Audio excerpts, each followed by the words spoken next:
There are many people come to enjoy the Thai street food at Dallas Thai Temple every Sunday. The event welcomes everyone, not only Thai people. It's mixed race. We're race friendly, different cultures, anything. But the soccer field, beautiful. We've been coming here for probably the last 20 years. It's good Thai food and it's a reasonable price.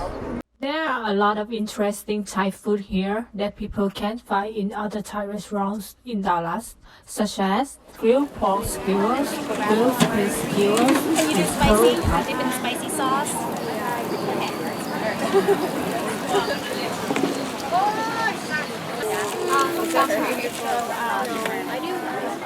The customers can make sure that they have the fresh food. They can even see how the chef cooking.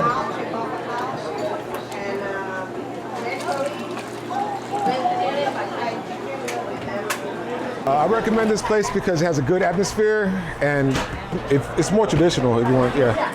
This is a very authentic Thai food. You can feel like you walk at the street food in Thailand, but it happens in Dallas. Don't miss this experience. For Richland Chronicle TV, I'm Benchaporn Wiriyapochai.